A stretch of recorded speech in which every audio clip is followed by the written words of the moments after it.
Assalamualaikum warahmatullahi wabarakatuh. Alhamdulillahilladzi hadana lihada wa ma kunna linahtadiya laula an hadanallah. Ashhadu an la ilaha illallah wahdahu la syarikalah wa ashhadu anna Muhammadan abduhu wa rasuluh. Allahumma salli wa sallim ala nabiyyina Muhammadin sallallahu alaihi wasallam wa ala alihi wa sahbihi ajma'in. Amma ba'd, fa ya ibadallah, usikum wa nafsi bitaqwallah, faqad fazal muttaqun. Rasanya tiada kata dan ucapan yang patut kita ucapkan selain rasa syukur kehadirat Allah Subhanahu wa ta'ala atas curahan nikmat, limpahan nikmat, sehingga kita masih ditetapkan oleh Allah Subhanahu wa ta'ala, masih dikuatkan untuk selalu dalam ketaatan kepadanya. Mudah-mudahan ini semua menjadi amal soleh kita sekaligus sebagai pemberat timbangan kita nanti di hadapan Allah Subhanahu wa ta'ala. Baginda Rasul bersabda, man salaka tariqan yaltamisu fihi ilman sahhalallahu lahu bi tariqan ilal jannati. Barang siapa yang keluar dari rumah untuk menuntut ilmu, maka Allah Subhanahu wa ta'ala pasti memudahkan jalannya menuju surganya. Mudah-mudahan itu dapat kita raih ketika kita berusaha untuk keluar dari rumah dalam rangka menuntut ilmu. Salawat dan salam semoga selalu tercurahkan kepada beliau junjungan kita Nabi besar Muhammad sallallahu alaihi wasallam beserta keluarga beliau, para sahabat, serta orang-orang yang selalu istiqomah di jalan sunnahnya. Mudah-mudahan itu termasuk kita, dan patutlah kita berharap nanti di yaumil qiyamah, berharap kepada Allah Subhanahu wa ta'ala, kitalah manusia-manusia pilihan yang mendapatkan syafaat dari beliau baginda Rasulullah sallallahu alaihi wasallam. Amin. Para jamaah yang kami hormati, tanpa terasa bulan Ramadan sudah di depan mata.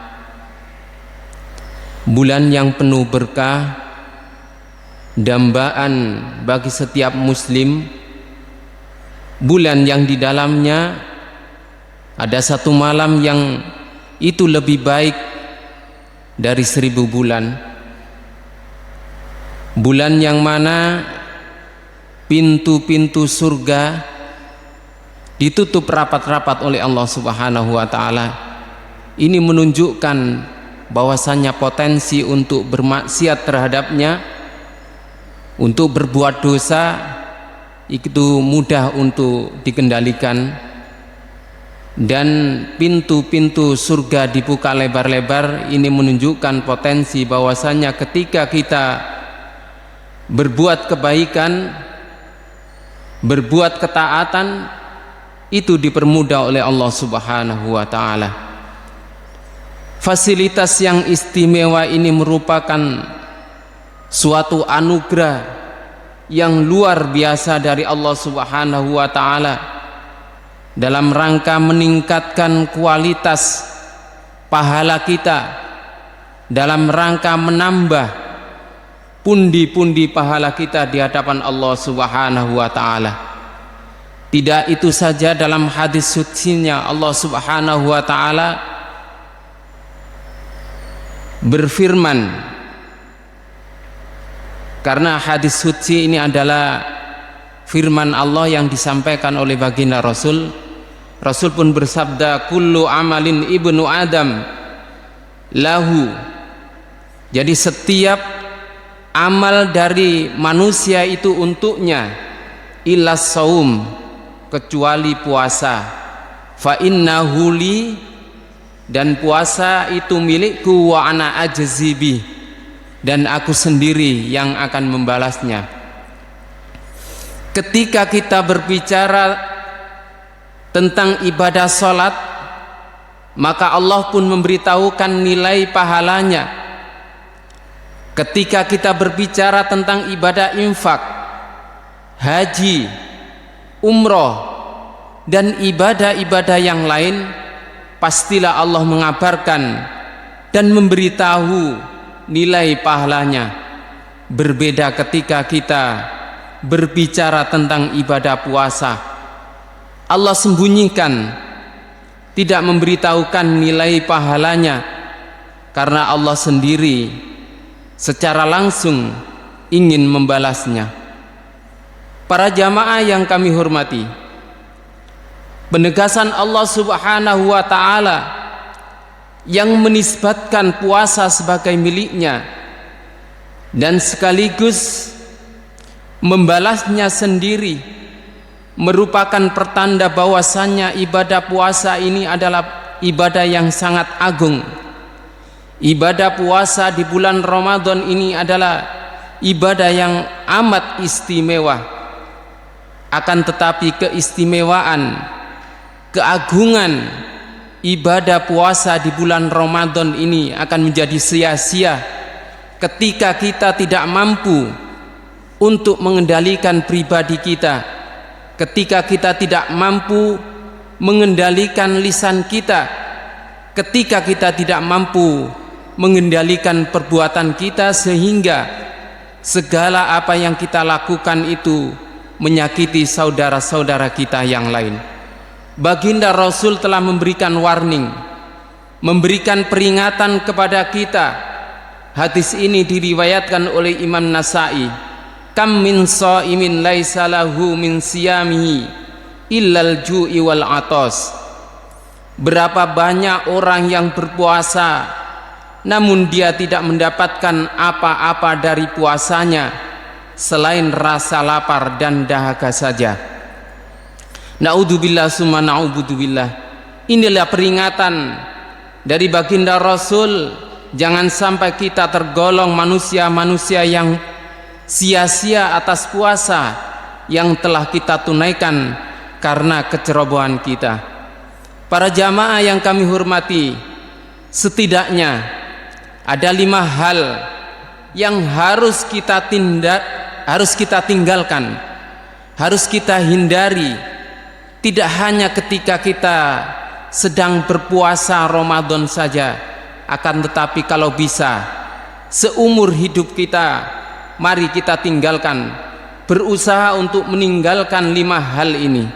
Karena ketika kita melakukan 5 hal ini, salah satu saja ketika kita berpuasa di bulan Ramadan, maka nilai dari pahala puasa itu tidak ada di hadapan Allah Subhanahu wa ta'ala.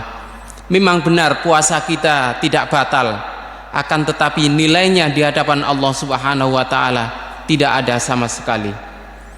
Hadis ini diriwayatkan oleh Ad-Dailami. Khamsun yuftirnas shaim. Ada 5 hal yang bisa membatalkan pahala puasa. Jadi ada 5 hal yang harus kita tinggalkan ketika kita melakukan puasa Ramadan.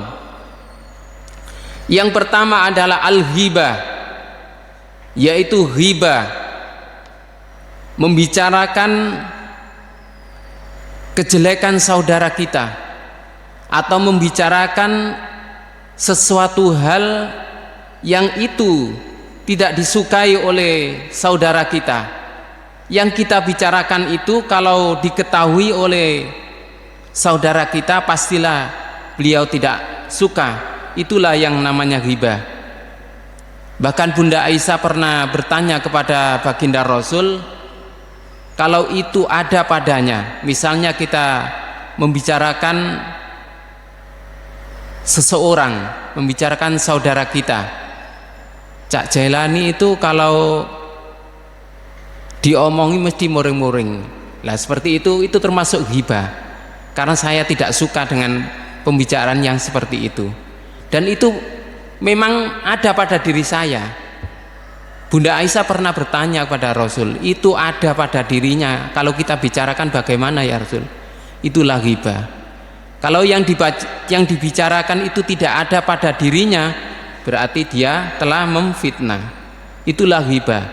Dan dosa ini sangatlah mudah kita lakukan. Tidak terasa kadang-kadang kita berbicara dengan saudara kita, kemudian lama-kelamaan pembicaraan itu mengarah kepada ghibah. Dan itu ketika kita berpuasa haruslah lebih kita jaga lagi, karena itu akan menghancurkan pahala puasa kita di hadapan Allah Subhanahu wa taala. Bagaimana Allah Subhanahu wa taala berfirman dalam surat yang ke-49 ayat yang ke-12. Ayo, Allah memberikan gambaran bagaimana nasibnya orang yang hibah itu, balasannya orang yang hibah. Ya ayyuhalladzina amanu jtanibu katsiran minadh-dhon inna ba'dadh-dhanni ismun wa la tajassasu wa la yaktab ba'dukum ba'da ayuhibbu ahadukum ayyakula lahma akhihi maitan fakarihtumu wattaqullah innallaha tawwabur rahim. Hai orang-orang yang beriman, tentunya ini adalah panggilan yang istimewa buat kita. Jauhilah kebanyakan purbasangka atau kecurigaan, karena sebagian dari purbasangka itu dosa. Dan janganlah mencari-cari keburukan orang, dan janganlah menggunjingkannya satu sama lain. Adakah seorang di antara kamu suka memakan daging saudaranya yang sudah mati? Maka tentulah kamu merasa jijik kepadanya, dan bertakwalah kepada Allah Subhanahu wa taala. Sesungguhnya Allah Maha penerima taubat lagi Maha penyayang. Ma'asyiral muslimin wa zumratal mu'minina rahimakumullah. Inilah penilaian dan balasan bagi orang-orang yang suka menghibah. Memang awalnya menghibah itu berawal dari purbasangka. Allah menegaskan bahwasanya purbasangka, kecurigaan itu menimbulkan hibah.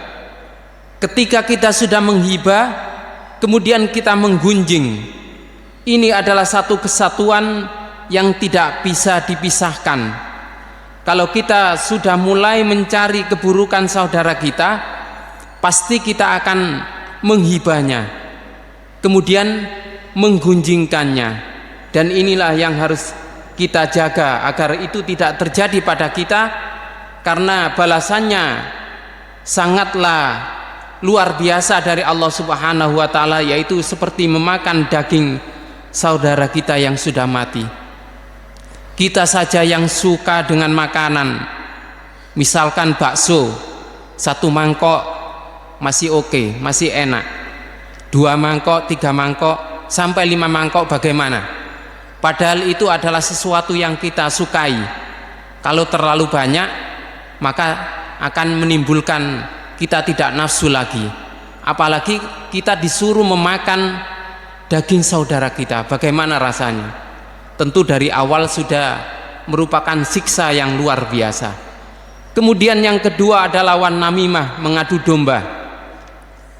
Ini kalau kita lakukan ketika kita berpuasa, maka pahalanya tidak ada nilainya di hadapan Allah Subhanahu wa taala. Kadang-kadang tanpa terasa, memang lisan kita ini harus betul-betul kita jaga. Kadang kita tidak terasa, ternyata hasil dari ucapan kita membuat saudara kita berseteru. Ini adalah sesuatu yang harus kita hindari, dan memang mulut ini adalah sumber dari dosa di hadapan Allah Subhanahu wa taala kalau kita tidak mampu untuk menjaganya. Jadi berhati-hatilah ketika kita berpuasa, jangan sampai kita mengadu domba saudara kita. Kemudian yang ketiga adalah wal kadzibah, berbohong, berdusta. Ini juga perbuatan lisan.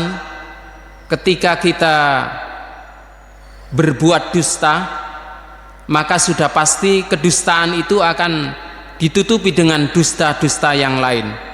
Untuk itu berhati-hatilah ketika kita berpuasa, jaga lisan kita jangan sampai berdusta. Dan berdusta ini termasuk juga salah satu dari ciri-ciri orang munafik. Ayatul munafiki salasun idza hadasa kadaba. Ketika berbicara itu berbohong. Ini juga termasuk dari sifat ciri-ciri orang munafik. Kemudian yang harus kita hindari ketika kita berpuasa di bulan Ramadan adalah wan nadru bisyahwati, melihat lawan jenis dengan syahwat. Tidak dapat dipungkiri ketika kita berjalan di jalan raya untuk menghindar dari melihat lawan jenis itu tidak mungkin. Akan tetapi ketika kita melihat lawan jenis kita, melihat aurat dari lawan jenis kita, segeralah untuk beristighfar. Kalau itu kita lanjutkan, kita turuti, maka terjadilah kita melihat lawan jenis kita dengan pandangan syahwat, dan itu akan merugikan pada diri kita ketika kita berpuasa nanti di bulan Ramadan. Kemudian yang kelima yang harus kita hindari ketika kita berpuasa adalah wal yaminul kadhibah, sumpah palsu. Kadang-kadang kita yang berdagang itu hanya untuk menutupi aib dari barang yang kita promosikan itu, sampai-sampai harus bersumpah palsu bahwasanya demi Allah ini barang ini bagus, seperti itu. Dan itu harus kita hindari ketika kita sedang berpuasa di bulan Ramadan. Inilah kelima hal, kelima perbuatan yang harus kita hindari ketika kita puasa di bulan Ramadan. Dan kalau bisa tidak hanya di bulan Ramadan saja kita hindari, kalau bisa kita hilangkan hal-hal sifat seperti ini di bulan-bulan yang lain. Kita hilangkan untuk selama-lamanya. Mudah-mudahan Allah Subhanahu wa taala menolong kita nanti ketika kita melakukan ibadah di bulan puasa, dari hibah, dari mengadu domba, dari dusta, dari melihat lawan jenis kita dengan syahwat, dari sumpah palsu. Kita bermohon kepada Allah Subhanahu wa taala, mudah-mudahan kita dihindarkan dari kelima perbuatan ini, sehingga nantinya kita di luar puasa Ramadan sesuai dengan tujuannya, yaitu menciptakan kita menjadi manusia-manusia yang bertakwa sesuai dengan tujuan dari diperintahkannya ibadah puasa di bulan suci Ramadan. Ini yang bisa kami sampaikan, mudah-mudahan bermanfaat. Mari kita akhiri dengan doa kafaratul majlis. Subhanakallahumma wa bihamdika asyhadu an la ilaha illa anta astaghfiruka wa atubu ilaik. Mohon maaf apabila ada kesalahan. Billahi taufiq wal hidayah. Wassalamualaikum warahmatullahi wabarakatuh.